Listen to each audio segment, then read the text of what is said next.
I retired 20 years ago after taking 2 companies public. Now I lead silent meditations twice a day at my wife's center, the McLean Meditation Institute right in Sedona. The real impetus for having this whole thing happen to me really ensued when I was young, was only 20 years old, living in Gainesville, Florida, when I had a very powerful Kundalini awakening without me trying to make anything happen. It just sort of overtook my being, and the euphoria that came from it was so amazing that my whole life I just said, I just want to go back and touch that place as often as I could. And I became an extremely good listener on what did I have to do. And I ended up taking 2 companies public. The first company was a women's athletic footwear company, which had no sales. And it's like people say, well, how do you take a company public? It has no sales. And I just was meditating all the time. I just listened. I had tremendous faith in this inner energy, this inner Shakti, to have it unfold and lead me to what I had to do next. I was just giving a talk at the Chopra Center not too long ago, and they were talking about money and business and how do you sort of live a life where you're meditating and you're doing business at the same time. Now, I've been retired for over 20 years, and most of the people that were sitting on the stage were saying, like, well, I go in and I meditate, and they're being very spiritual. And my reaction to that, because I go back to the moments in time when I was taking those companies public, my experience was I was a complete animal as far as the business aspect was concerned. I was like a warrior, just like in the Bhagavad Gita, where Krishna says to Arjuna, established in being, perform action. Arjuna's on the battlefield, and it's sort of like he can't sort of go, okay, I'm going to meditate right now as I'm riding my chariot where my cousin's trying to kill me. It's the same thing in business. You have to be really present in the moment and just listen to what you need to do, what the action happens to be. You know, meditating helps you get that focus, but the underlying core thing more than anything else is connecting with your own heart, with your own desires, and the energy, the actual energy will help you itself manifest what you need to have happen. So many people are interested in the law of attraction and having a vision board and putting something up on it and saying, I want to create this, this is what I want. And from my own direct experience, I call it more the law of distraction, because your mind gets so involved in thinking what you want and what you need. If you just go inside, your heart already knows exactly what you want and need. That's why the power of meditation, or connecting with that part of yourself as much as you possibly can by moving your attention internally to that, it will manifest. It wants to give you what you want. I like to say the universe will give you what you want. It doesn't have a choice. It's very tricky for people to sort of go like, is that really true? Does it really work that way? It's like, that's exactly how it worked for me. I was just trying to get something done, and all of a sudden so much stuff ended up coming to me, and it was sort of like just my destiny for that to happen. So don't give up. More than anything else, and even doing this, talking to people, I would say is sort of like, you can do it, you can achieve, okay, more than anything else, your heart's desires, okay? And the primary heart's desire that I would love everybody to achieve is to experience on a very deep, powerful, intimate level their own divinity, or a powerful experience of that. If they focus on that, they go for that, everything else that you could possibly want or need is going to come to you. It doesn't really have a choice.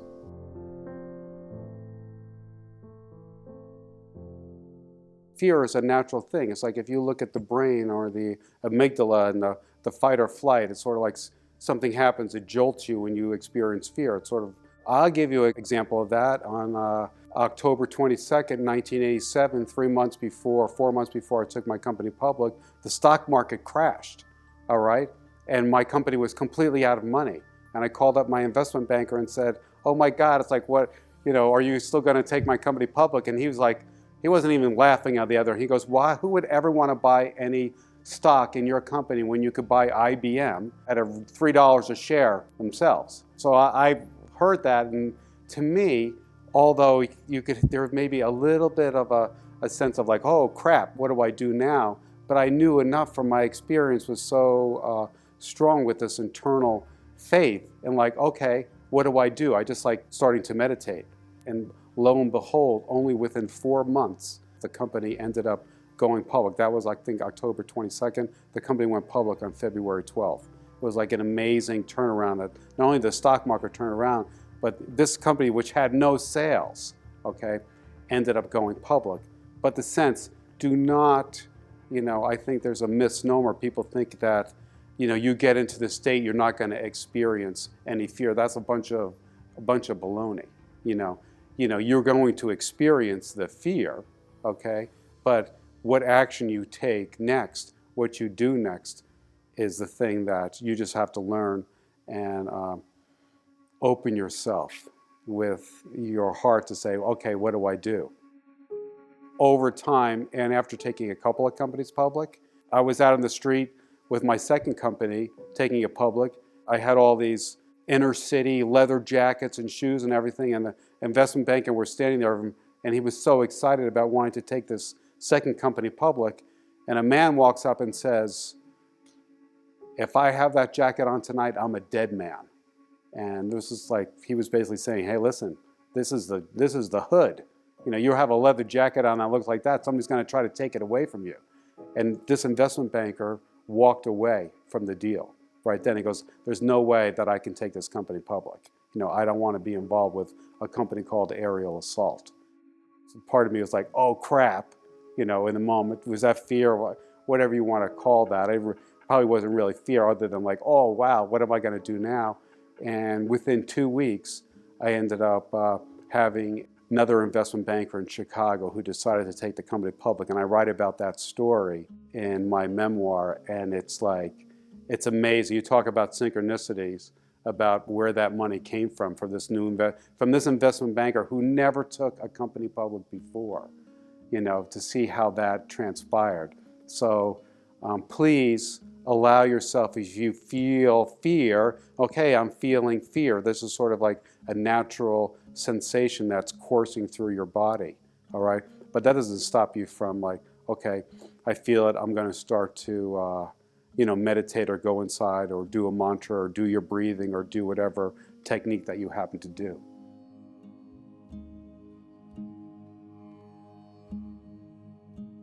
Many people in my life, it's like, how do you do that? You're just like lucky, you just have good karma. Or other people say, Marty, you're just like the money man. It's like, this just came to you, whatever. And it's just sort of, I'm very clear in that book, Field of Love, how to experience the field. In the very beginning of the book, in the introduction, I talk about what I call quantum will and cognitive will. And quantum will is sort of quantum interconnectedness. If you think about it, if this is just one massive computer and all these inputs, or there's 8 billion people inputting everything into this with their desires, with their thoughts, with their feelings, with their actions, it's all interconnected. And then it's basically this computer spewing out what we're seeing, this physical reality of what's happening. And there's so much information that's been put in over lifetimes and up until this particular moment. That's what's transpiring right now. There's nothing that you can really do to stop what's happening. That goes for your physical body. That goes for even what's going on with your thoughts and your feelings.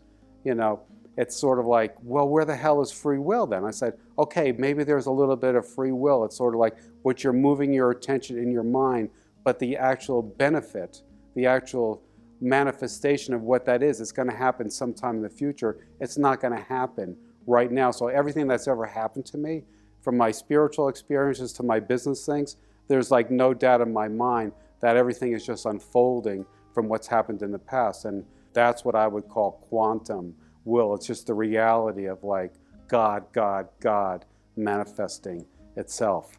And the Indian scriptures will also talk about icha, which is basically will. It's like your cognitive, the front part of your brain that's saying like, squeeze your hand. Okay, I can do that. So you're using your will. There is that cognitive will that you're using. So, and you need to do that to say, okay, I'm going to move here. I'm going to sit here. I'm going to do this. I'm going to breathe this way. That's what I call cognitive. But the reality is, the big picture is that this quantum will is just, it's just unfolding. And you know what? If there's one thing that I say to people who come and sit with me and meditate, it is to be sweet and kind to yourself at all times.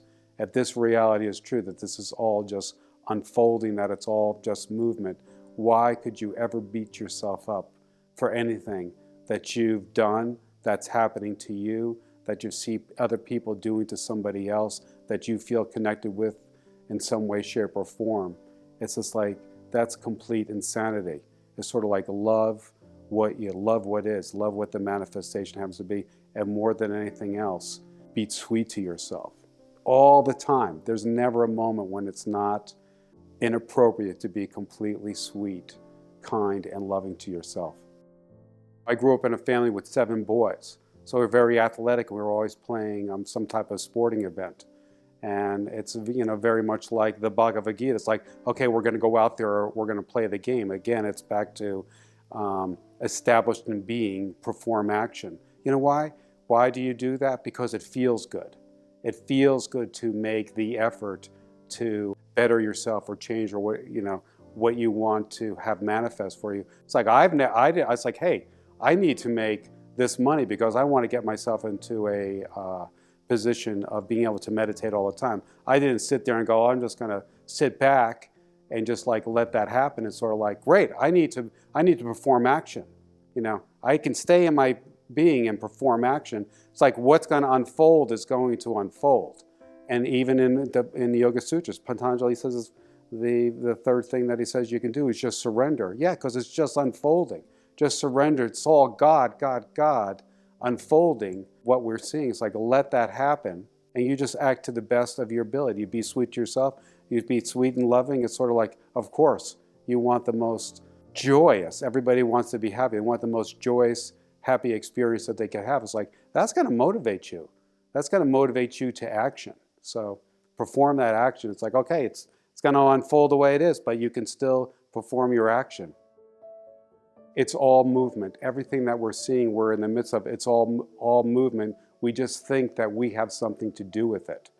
And when you get into one of those transcendent states of consciousness, it's like you're basically seeing that's really the underlying reality of everything.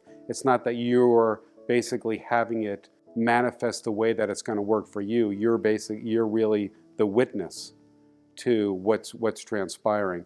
And the feeling of it is so fabulous. It's sort of like whatever's transpiring, you don't really care, It doesn't matter, there's no high, there's no low, there's no good, there's no bad, there's no evil, there's no distinction. There's just a sense of non-separation, like you become everything that's there, and just the fusion, the euphoria that you experience in that. That part of you is there, is looking through your eyes every single second. That pure consciousness is there. We trick ourselves into thinking that we're this separate entity, we're this body, we're this mind, we're this thought, we're these feelings that are inside of us. And which true, all those things are operating in us, and we're totally interconnected with everything else at the same time. Even from a scientific standpoint, they will say it's sort of the physical universe, only these atoms, quarks, even subatomic particles in this universe is only 5%. 95% of the universe is dark matter or dark energy. It's all interspersed in between this massive space that's between all of these particles that they could see. That field, what is that? What is that? Everybody wants to connect with what that field is. It's sort of like everything else in your being becomes very still. You start to connect with what that is, and the sensation of it is so sweet and so divine that you will spend your time and energy trying to connect with it. It's easy for me to sit here and say that we're love and light. I mean, you read a million books that say we're love and light, but you have to have the direct experience of that. It's not good just to hear me say it or read it in a book. You have to go in there and do some type of practice to connect with it. I love Patanjali's Yoga Sutras. In the very first chapter, there's 4 chapters of the Yoga Sutras. The first chapter is called Samadhi Pada. Samadhi, it's this fusion. It's the last part of the Eightfold Path of yoga. And he gives you 10 different ways. Right into it, like 13 sutras into it, he's saying this is how you can do it. You can do it by inquiry, you can do it by surrender. You can basically go into samadhi just by listening, by meditating on the sound Om. You can do it by recalling an aha moment or experience and realizing that that's your true nature all the time. He actually says you can go into samadhi just by meditating on any object that's pleasing. I mean, that sounds like crazy. Like, really? Any object? Yes, any object. It's sort of like just those people say, who's a saint, who's a sage, who's a sinner, whatever. It's like I'm walking down the street. Here comes a complete stranger walking towards me, and I can't control myself. The sensation is so overwhelming. And, is that a saint? No, that's your own very own self. Every single being that's out there, the interconnectedness, no matter what's manifesting, whether it's good or bad, painful, successful, or whatever, it's all working to your benefit, to open your heart and your mind to the reality. It's like my guru was a Muktananda who I lived with in the early 70s. And he would say, honor yourself, worship yourself. God dwells within you as you. All right? So that divinity is inside of you every single moment. That divinity, more than anything else, wants to experience itself on the highest level, and it will do anything to make that happen. So it's always conspiring, whether it's good things or bad things, to make that manifest. It's like you would say you take 2 steps forward and 1 step back, 2 steps forward and 1 step back. So maybe you have 2 steps positive things happen, going forward, 1 step back. That's life. That's how life unfolds. Look at the things that are happening in your life and allow yourself to move into them and see exactly why it's happening. I even say in Field of Love, how to experience the field. I'm saying in there, even if you're going to meditate for 5 minutes. I just said even if for 30 seconds you have the desire to connect with that part of yourself, that's enough, because that will probably end up leading to you doing 5 minutes of yoga or 5 minutes of meditation. And since that divinity is inside of you, it's your own self, it wants that, it will basically lead you to take it deeper and deeper at the exact pace that you need to have it manifest. I have people coming, I love this, that come and sit and meditate with me, and they have stopped their practice, or what they were perceiving was their practice, for 20 years. For 20 years. And it's like now they're in there like that, and they're in a totally happy, euphoric sometimes state of sitting there meditating. And it's sort of like, sometimes you might start meditating, you'll meditate for a month, and then you'll stop. You might not meditate again for 6 months. You might not meditate again for a year. You might not meditate again for 20 years. But that desire that you had at that one particular point in time, that will never, ever leave you. And all you have to do is, whenever you can, is just move your attention back to having that desire. And it will ignite. It will ignite inside you to lead you perfectly to exactly what you need, to the practice that you need, to the teacher that you need, to have it unfold for you. I mean, it's all God. God doing him or herself. And if you were God, wouldn't you want the most joyous experience that you could possibly have? Of course you would. And it's basically, it knows exactly how and in what time frame to have that manifest for you. All you really need to do is just move your attention just a little bit to wanting the desire to have that happen, and what you need will unfold for you. Everything is synchronistic. We just don't perceive the synchronicities that are happening. I mean, I've had so many powerful, quote-unquote, synchronistic experiences. I mean, so crazy. People were just like, oh, that's the craziest thing that I ever heard. The reality is everything is unfolding moment to moment. It's completely synchronistic. It's just that our mental bodies, our minds, or our emotional bodies, and the way our physical bodies are interacting with that, is we think that we're separate from it. We think that there's time and space. But the reality is we get a glimpse of the interconnectedness of it, and everybody goes, aha, look how synchronistic that experience happened to be. It's just sort of like, what's real synchronicity? Just your breathing. That's, synchronicity right there. in and out, in and out. Look how synchronistic, you know. People co-creating, I'm going to co-create, co-create. Yeah, co-create. You want to see co-create? And out, just that breathing like that. That's co-creation every single second with every living organism on this planet.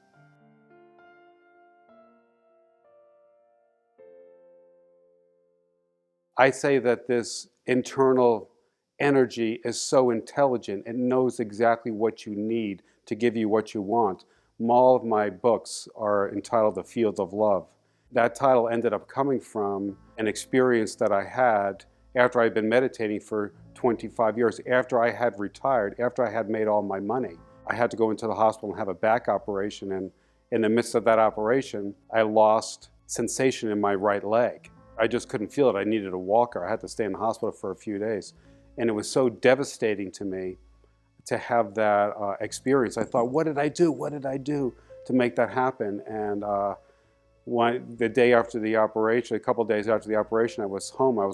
I got myself out on the street, and I got to my front door, and I realized I couldn't open the door to this apartment building at the time.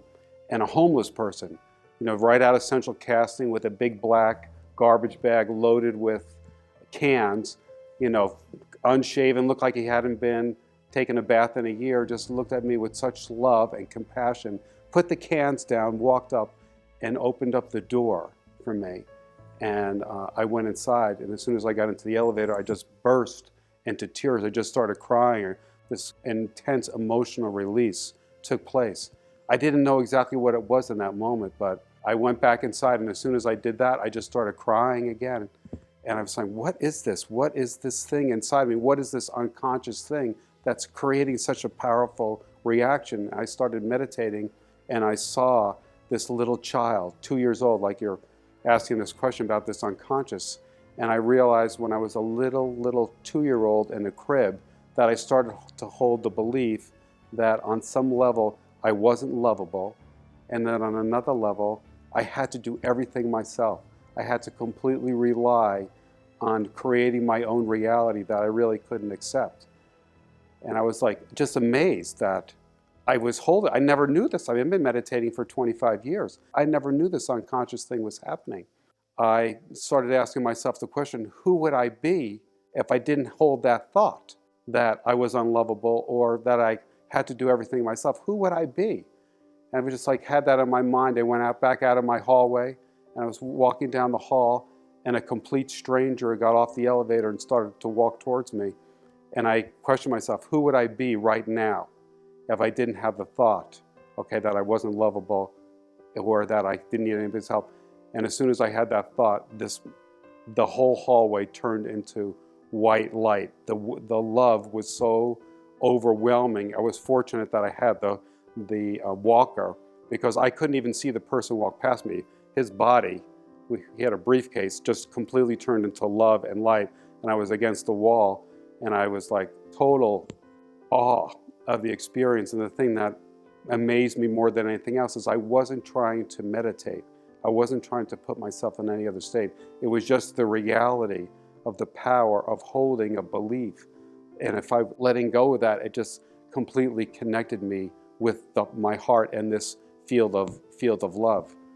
I went back into my apartment, and then the next day I went back outside, and as I'm walking down the sidewalk, as complete strangers were coming towards me, the same thing happened again and again. And it was like, oh my God, I can't even, this really was my dream my whole life, to go into this Samadhi state, complete ecstasy that you see saints go into. And here I was having the experience that I always wanted.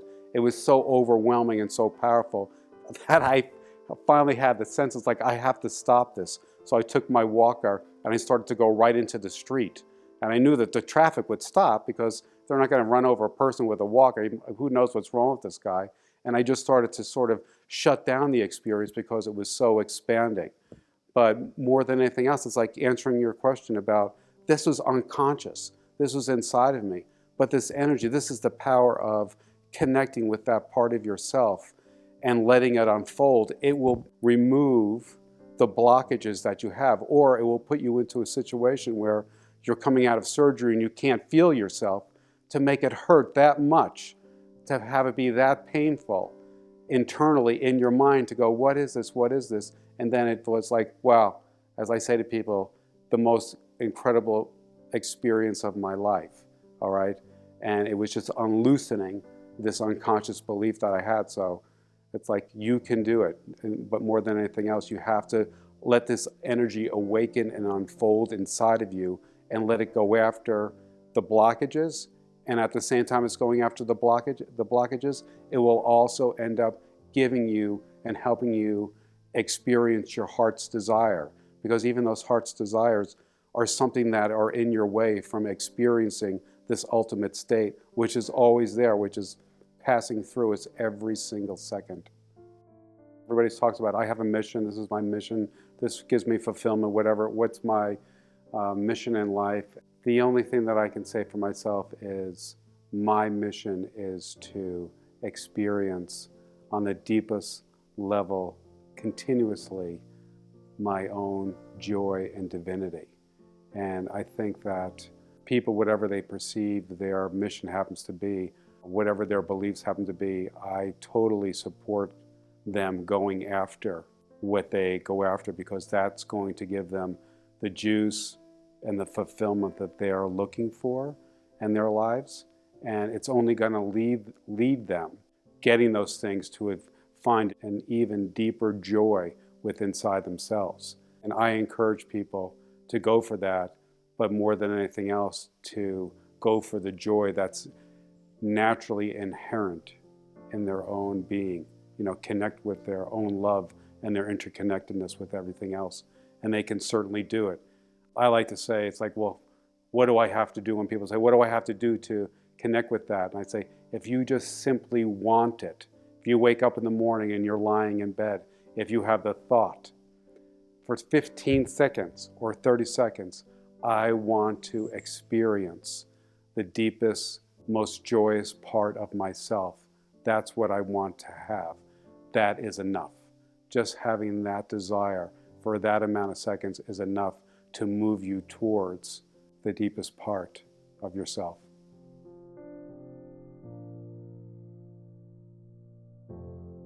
The scriptures like to describe God consciousness source as Sat Chit Ananda, Sat Chit Ananda, which means existence, consciousness, and bliss. That's the nature of God. And Sat, I love this because really what Sat is just being. It's just pure awareness. It's what's looking through your eyes right now. That's total Sat. It's right there. It's being. It knows it exists. And Chit, what Chit is active consciousness in every form. It's the atoms that are vibrating. It's the feelings in our system. Okay, it's the thoughts. There's all the thoughts that are in mind. That's all Chit. And consciousness God has basically split him and herself. And one Sat is like looking through the eyes, and everything else is this manifestation. Most people say that it's like the divine feminine that's manifesting in all this way. All you really need to do, and all Patanjali is saying in the Yoga Sutras, is if you can just get Sat to merge with Chit, even on the subtlest, lightest level that it can, you're going to start to experience Ananda bliss, Sat Chit Ananda. That is the nature of God, the nature of Source, the nature of reality. And it's so close to you, all right, that all you have to do is any one of those techniques that Patanjali says. You know, he's saying, look at an item, any single item. If you can just you just meditate on that item. The Sat is meditating on that object, which is Chit. Okay, if it starts to merge with it, what's going to happen is different levels of bliss is going to start to ensue. So when Patanjali is talking about Sarvakalpa Samadhi, it's sort of when you sit there and meditate, when any of this fusion starts to happen on any different levels of your body, okay, I mean internally and inside, you're going to start to experience some level of that bliss, the same bliss that you would have in a near-death experience. So when I'm sitting with people, sitting silently in the space like that, people start to have an experience of that euphoria because everything becomes very, very still. Now, if you take that to an even deeper level, which Patanjali says is Nirvikalpa Samadhi, It's like nirvana, it's like no thought. I mean, that's a complete blowout. Like the word nirvana, nirvakalpa, nirvana means blown out, okay? There's no mind, there's no I, there's no nothing left. It's just pure, unadulterated bliss. It's like the experience that I had at the end of my Kundalini experience. And people say, well, how do you describe that? I like the Russian author Dostoevsky, who wrote Crime and Punishment, and a couple of other books. He was like an epileptic, but as he was many times going into a grand mal seizure where his entire brain was firing at the same time, the sensation was so euphoric that he came back and he would say that I would consider giving up my life to experience that for 10 seconds. All right. So my own experience for myself, whether it's happening in real life in a Kundalini experience or it's happened to me many times in a dream, is the euphoria that is so powerful that it just completely refocuses, drives my attention to what do I need to do to connect with that. So when I am sitting with people, this is my heartfelt desire for myself and everyone else that's sitting in the space to have that experience on whatever level. First, even with thoughts. So that's why I say people are sitting there going like, I can't stop my mind. You don't have to stop your mind. You can see in those people that are in that state, they're having thought. So you mean I can be in a euphoric state and be having a thought? Yes, you can. Consciousness is always expanding. It's like there aren't any mistakes. Of course, God wants to experience the most joy. I mean, everybody wants that. That's basically nature, and it's moving towards that. How it's going to get there blows people's minds, and everybody thinks that it should look differently than it does sometimes. But the reality of it is it's always moving forward. It's always moving towards a more evolutionary and light state. And so people are sitting around, wow, there's a transformation that's happening in the world. Well, they, probably in the 1890s and the early 1900s with the Theosophical Society and, Vivekananda coming to the United States and meditation. Well, there's a transformation that's happening. Or with Maharishi Mahesh Yogi, with TM, with the Beatles. It's like, there's a transformation that's happening. It's like every generation, there's a transformation that's happening. It's like this consciousness is always expanding. It's always evolving on a more complete, more unified, more fused level. It's always moving towards that, no matter, it has to like take 2 steps forward and then take a step back, 2 steps forward and then taking a step back, with what's happening in our own individual lives or what's happening on a macrocosm level in what we're seeing. So it's sort of like whatever we can do, joint meditation, meditate is sort of like the thing that you can do. I love Lao Tzu. It's sort of like you want to change the world, all right? You forget about changing the world. Change yourself. Get as deeply as you can into your own experience of divinity, at transcendence, and that's going to have more to do with changing what's happening externally than anything else. Just change you and everything else will change. People do they have to suffer more to go forward? It's sort of like, no, they just have to do what they have to do, however the manifest happens to be. If they're holding the belief that they're suffering, that they need to suffer, it's sort of like, I would never try to take away their belief. It's like, they'll believe that until they don't, okay? And to let them keep on doing that until they don't. And you know what? They should be sweet and kind to themselves if they really have to do that in some way. And of course, we're basically seeing it around us all the time. It's like these people, their destiny is unfolding. But how many times have you heard people say, I've been to all these other cultures where people have nothing? I mean, go to Calcutta, okay? Go to different parts of the world where people have absolutely nothing, which looks like they're suffering horribly. And people always report they're just like so amazed that those people have so much love. It's like an interconnectedness with themselves and with their family members and everybody else. So it's sort of like suffering is all relative. It's like how the mind perceives it. And if you're perceiving it a certain way, it's like, I'm not going to tell you to stop perceiving it that way. I just put it up as a question. Just question it. Say, do I need to do it this way?